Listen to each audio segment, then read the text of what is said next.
Assalamualaikum warahmatullahi wabarakatuh. Berjumpa kembali dengan saya Kadun, fasilitator pembelajaran manajemen publik. Pada pertemuan yang kelima ini, kita akan membahas tentang manajemen normatif. Apa itu manajemen normatif? Sebelum kita membahas manajemen normatif kita akan bahas sedikit tentang apa itu manajemen. Menurut James F. Stonor, manajemen adalah proses perencanaan, pengorganisasian, pengarahan, dan pengawasan usaha-usaha para anggota organisasi dan penggunaan sumber daya organisasi lainnya agar mencapai tujuan organisasi yang telah ditetapkan. Nah, pengertian manajemen dari Stonor ini pada dasarnya adalah pengertian dalam artian manajemen itu adalah sebagai proses menjalankan fungsi manajemen di samping proses pemanfaatan, penggunaan, pendayagunaan sumber daya. Kerangkanya tetap yaitu mencapai tujuan organisasi, bukan tujuan individu. Manajemen merupakan kumpulan dari dua orang atau lebih yang saling bekerjasama untuk mencapai suatu tujuan yang telah ditetapkan sebelumnya. Di dalam manajemen terjadi proses kegiatan seperti proses perencanaan, pengorganisasian, leading, atau directing, commanding, atau actuating gitu ya. Macam-macam tergantung dari fungsi-fungsi yang dikonseptualisasikan oleh para ahli, ya, dikonseptualisasikan para ahli.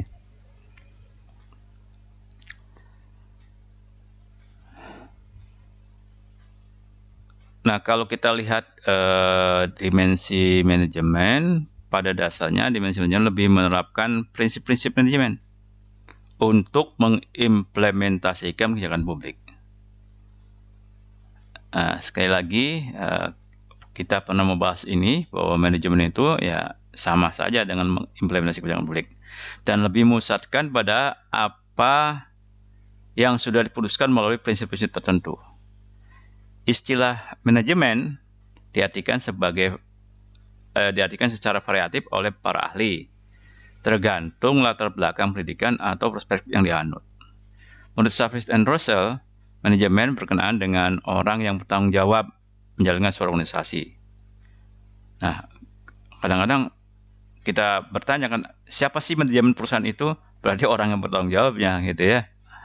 Nah, bisa saja terjadi semacam itu, dimaknai seperti itu ya. Dan proses menjalankan organ itu sendiri yaitu pemanfaatan sumber daya untuk mencapai tujuan organisasi.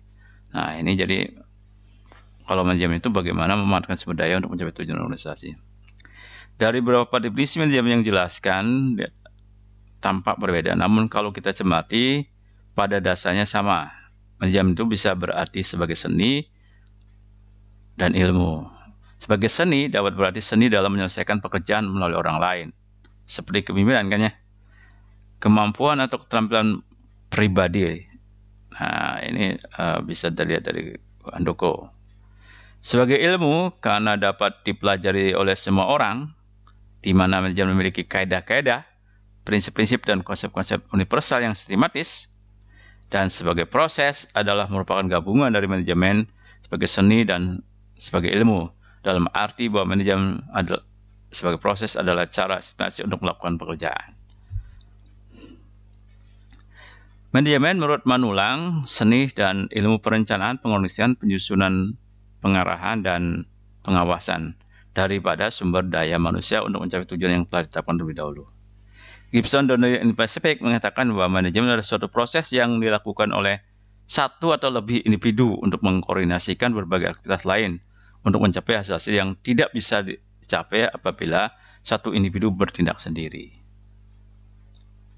Seperti yang pada awal gitu ya, kita bandingkan lagi bagaimana pendapat Stonor dalam manajemen adalah proses perencanaan, pengorganisasian, pengarahan, dan pengawasan usaha-usaha para anggota organisasi dan penggunaan sumber-sumber daya organisasi lainnya agar mencapai tujuan organisasi. Perlu diketahui sumber daya organisasi itu ada sumber daya yang bersifat fisik, ada yang sumber daya bisa non fisik. Sumber daya organisasi fisik ya bisa sarana prasarana ya. Tapi yang bisa non fisik bisa manusia, terutama ide, pikirannya, doktrin, nilai-nilai, hukum gitu ya. Itu termasuk yang non fisik gitu. Nah, ada pada dasarnya di dalam manajemen ada pergeseran paradigma. Perkembangan manajemen paling tidak dipengaruhi oleh 3 pandang, yaitu manajemen normatif, manajemen deskriptif, dan manajemen publik. Manajemen normatif menggambarkan apa yang sebaiknya dilakukan oleh seorang manajer. Jadi apa yang sebaiknya dilakukan seorang manajer dalam proses manajemennya. Apa yang seharusnya? Nah, ini yang biasanya merujuk kepada fungsi-fungsi manajemen itu. Jadi kemampuan manajerial itu adalah kemampuan dalam menjalankan fungsi-fungsi manajemen di suatu organisasi. Itu ya, ada makanya itu yang normatif semacam itu. Sedangkan manajemen deskriptif menggambarkan apa yang senyatanya dilakukan. Jadi ketika nyatanya dilakukan oleh manajer ketika menjalankan tugasnya. Kedua pandangan ini tidak menentukan lokus yang pasti. Karena itu manajemen yang dimaksud adalah manajemen yang berlaku umum. Baik manajemen deskriptif maupun manajemen normatif itu bisa dilakukan di organisasi pemerintahan atau organisasi publik atau organisasi privat atau di perusahaan. Nah, itu jadi bisa berlaku keduanya.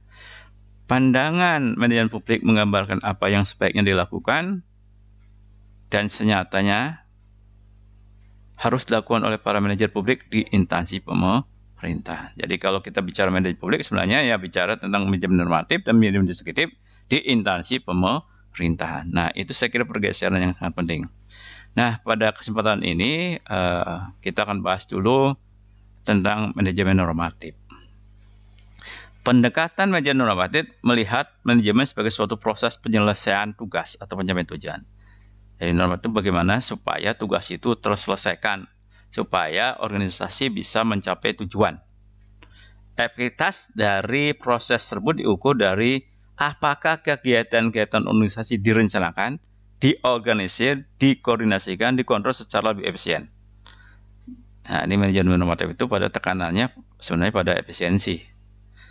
Coba kalau tidak ada perencanaan, nah, pasti mungkin bahkan bukan tidak hanya efisien, mungkin tidak juga efektif, tidak akan bisa mencapai tujuan. Ya, tidak ada pengorganisasian, ya misalnya tidak ada pengorganisasian, tidak atur unit kerja, tidak tanggung jawabnya, semua yang mengerjakan segala sesuatunya, tidak akan mungkin tercapai tujuan, apalagi efisien. Nah, demikian juga kalau tidak dikoordinasikan, digerakkan gitu ya, ya nggak mungkin juga tercapai, paling diam saja gitu. Nah, demikian juga kalau tidak dikontrol, tidak diawasi, mungkin tidak akan mencapai tujuan, apalagi efisien. Nah, oleh karena itu ya supaya efektif dan efisien maka perlu dijalankan yang namanya manajemen normatif ini. Jadi suatu organisasi itu harus membuat perencanaan, harus membuat pengorganisasian, harus membuat penggerakan, harus membuat pengawasan. Itu yang harus dijalankan oleh suatu organisasi supaya bisa berjalan efektif, efisien. Manajemen normatif sejak pembentukannya lebih bersifat profit oriented atau business oriented. Karena itu dianggap tidak cocok dengan ideologi administrasi publik yang lebih berorientasi kepada public service atau benefit. Aliran manajemen normatif mudah dikenal melalui rumusan fungsi-fungsi manajemen bisnis sebagaimana dikenal dengan nama Postgroup seperti yang dikembangkan oleh Urwig dan Gulick. Jadi kalau kita apa yang manajemen normatif? Ya sudahlah, berarti itu fungsi-fungsi manajemen itu. Ada planning. Nah, ini apa itu planning? Suatu proses pengambilan keputusan tentang apa tujuan yang harus dicapai pada kurun waktu tertentu di masa mendatang dan apa yang harus dilakukan untuk mencapai tujuan tersebut. Jadi ada dua itu kan. Planning itu ya, ada tujuan, ada cara mencapai. Ada strategi kan gitu.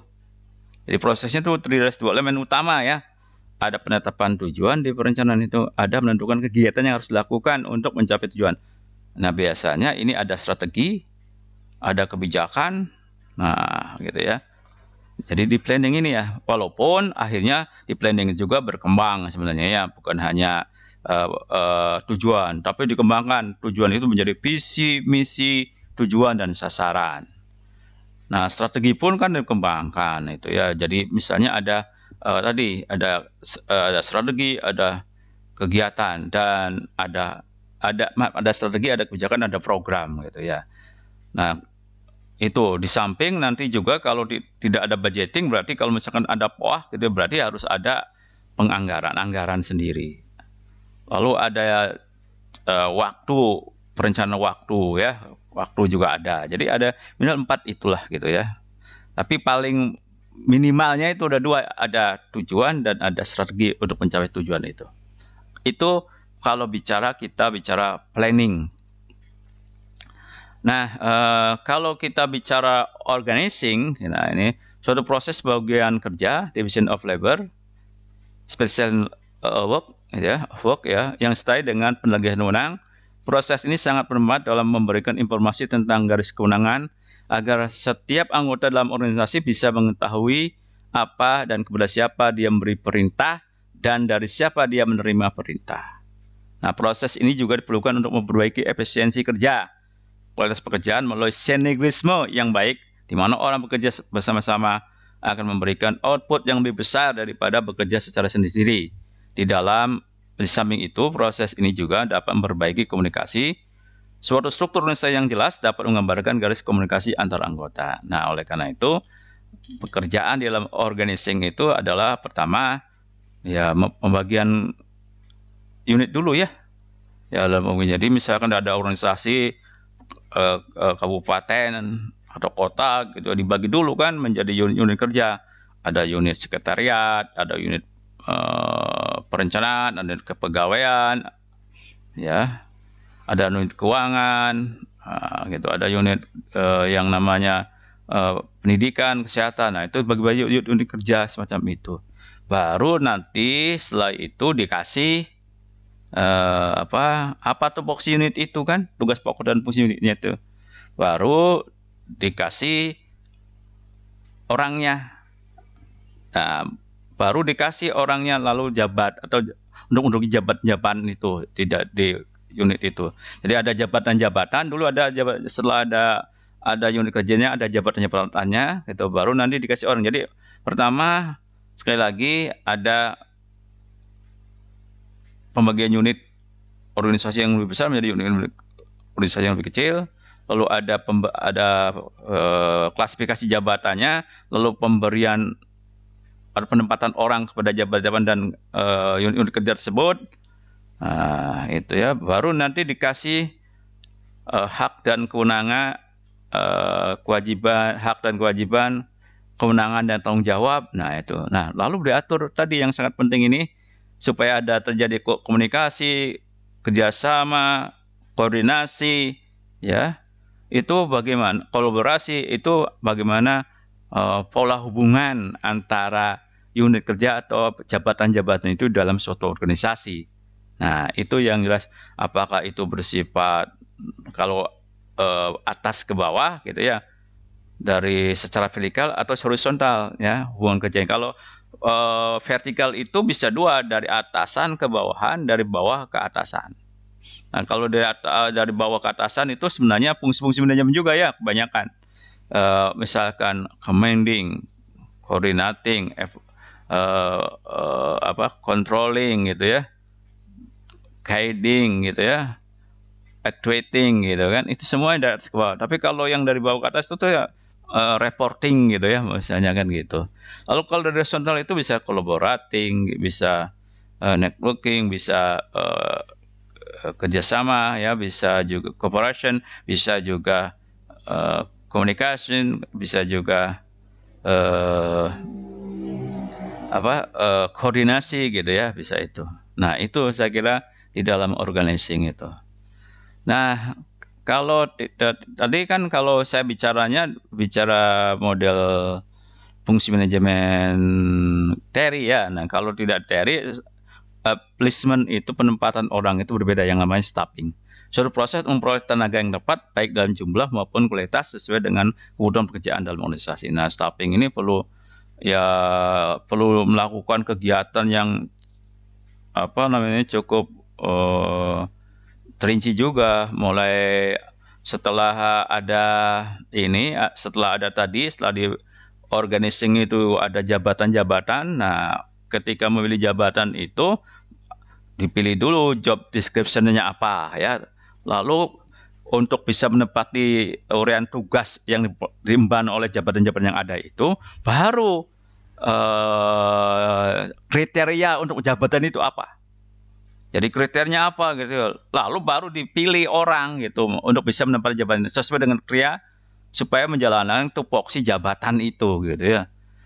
Jadi tidak seenaknya saja itu asal rekrut pindah saja kan gitu. Tidak, tapi juga perlu gitu ya, apa jabatannya, lalu apa job description-nya, urean tugasnya apa. Nah, untuk menjalankan urean tugas macam itu, apa kriteria orang yang bisa ditempatkan di situ. Nah, ini walaupun di dalam praktek ya susah juga seperti itu ya. Yang penting jejelkeun we gitu, masukkan saja gitu, masukkan ini mah orang saya kan gitu. Nah, itu kalau terjadi itu ya susah, like or dislike itu susah kalau dalam staffing gitu ya. Selanjutnya directing atau commanding ini adalah fungsi manajemen yang berhubungan dengan usaha memberi bimbingan, saran, perintah-perintah atau instruksi kepada bawahan dalam melaksanakan tugas masing-masing. Dan jangan lupa contoh. Makanya harus memberikan contoh itu ya harus memiliki kemampuan teknis. Ya, jadi tidak bisa itu ya misalnya dinas pekerjaan umum, kepala dinasnya dipilih dari orang insinyur tambang, apalagi sarjana seni, kan nggak bisa begitu. Coba harus mengerti teknis, nanti harus memberikan contoh gitu, untuk supaya bisa benar itu contohnya gitu ya. Jadi itu jelas. Jadi seperti Bankert and Bankert itu kan pernah mengatakan bahwa untuk menjadi seorang manajer itu harus memiliki 3 kompetensi dasar ya. Bankert itu ada kompetensi manajerial, kompetensi human relation, dan kompetensi teknis. Ya, ini gunanya kadang-kadang harus memberikan perintahnya jangan ngawur, sarannya jangan ngawur, bimbingannya jangan ngawur, apalagi berikan contoh. Kalau ngawur kan kacau gitu ya. Jadi harus direct mind on direct place itu benar-benar pada waktu staffing gitu tadi ya. Nah, agar tugas dapat dilaksanakan dengan baik dan benar-benar tertuju pada tujuan yang telah ditetapkan semula. Fungsi ini bukan saja agar pegawai melaksanakan atau tidak melaksanakan suatu kegiatan, tapi dapat pula berfungsi mengkoordinasikan kegiatan berbagai unsur organisasi yang agar efektif tertuju kepada realisasi tujuan yang telah ditetapkan sebelumnya. Pengarahan merupakan suatu tindakan untuk mengusahakan agar semua anggota kelompok berusaha untuk mencapai sasaran dengan perencanaan manajerial dan usaha. Ada juga motivating nih, termasuk bagian dari menggerakkan itu adalah proses pemberian dorongan kepada anggota organisasi untuk bekerja sesuai dengan tujuan organisasi. Nah, motivating kan biasanya ada 2 ya, ada reward and punishment. Jadi yang dulu di kemukakan reward, misalnya seorang pemimpin kalau mau supaya bisa menggerakkan, bisa mengarahkan dengan baik ya harus biasanya diiming-iming dengan reward ya. Memang kadang-kadang apa rewardnya kan gitu. Jadi kalau kamu bisa mengerjakan ini loh rewardnya. Nah, ini mungkin agak semangat itu ya. Tapi jangan sampai reward semacam itu kita bertindak seperti anjing gitu ya. Ya kan teori motivasi itu kan dari Pavlov itu kan dulu kan di anjing laut ya. Ya, jadi kalau bagaimana melatih supaya si anjing laut itu menuruti apa yang diinginkan oleh pelatihnya. Nah, jadi pakai reward and punishment ini. Kalau misalkan dia mengikuti perintah pelatihnya, maka dikasih ikan. Tapi kalau tidak pukul gitu kan itu. Nah, masa manusia seperti itu ya? Nah, jangan sampailah gini belum reward dulu dikemukakan. Nah, itu ya. Nah, baru nanti setelah memang kalau dia susah ya reward pasti dulu dikemukakan ya. Usahakanlah kasih reward supaya bisa. Tapi ingatkan juga kalau tidak bisa melakukannya ya dikasih sanksi. Punishment apa gitu ya.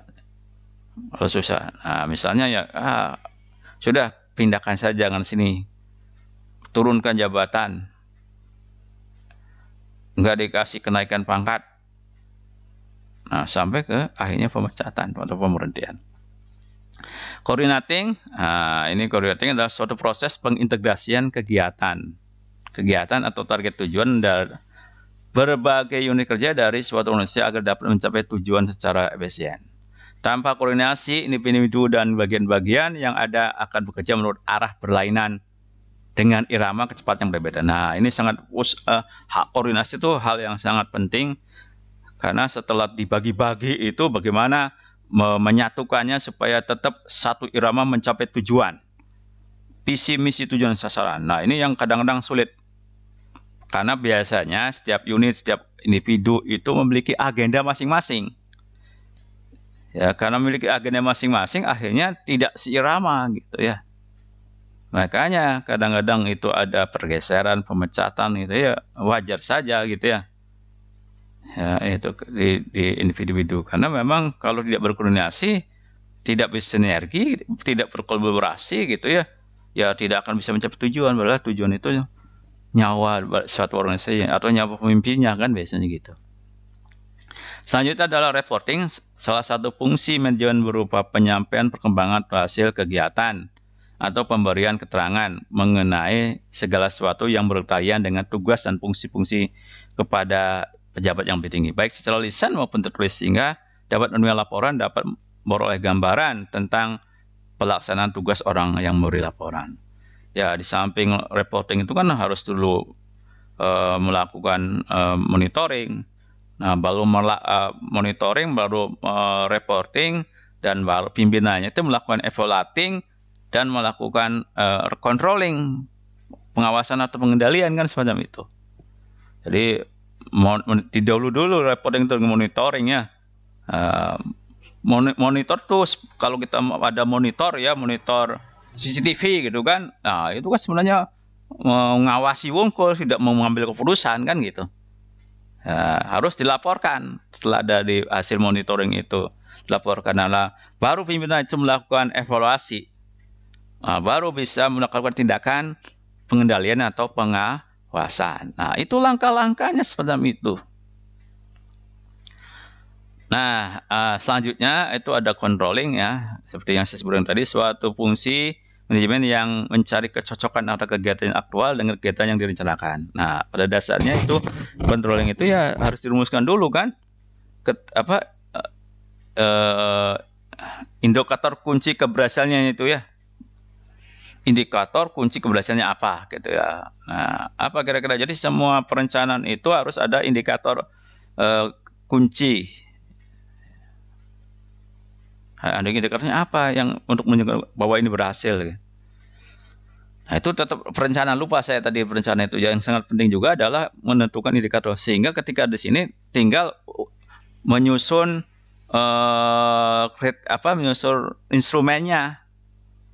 Apa instrumennya itu ya, instrumen untuk bisa mengukur tadi kecocokan tadi antara yang sudah direncanakan dengan yang sudah dilaksanakan itu seperti apa. Nah, fungsi tersebut sangat berkaitan dengan perencanaan dan merupakan pipet bagi perencanaan pada masa yang akan datang. Controlling salah satu fungsi manajemen yang berupa mengadakan penilaian, evaluating ya, bila perlu mengadakan koreksi. Tapi jangan digembar-gemborkan koreksi dulu ya. Kalau koreksi nanti biasanya arahnya itu mencari kesalahan. Nah, jangan sampai arahnya mencari kesalahan. Sehingga apa yang dilakukan bawahan dapat diarahkan ke jalan yang benar dan maksud tujuan yang telah digariskan semula. Nah, saya kira itu yang bisa saya sampaikan, termasuk tadi budgeting ya. Jadi bagian itu ukuran yang belum ada, lupa ya, ada budgeting, itu adalah ukuran yang satuan-satuan yang dilakukan kegiatan dengan satu unit cost sendiri gitu ya. Saya kira yang bisa saya sampaikan sekian. Terima kasih. Apabila ada hal yang salah datang dari saya, dan mohon dimaafkan. Assalamualaikum warahmatullahi wabarakatuh. Salam sejahtera buat kita.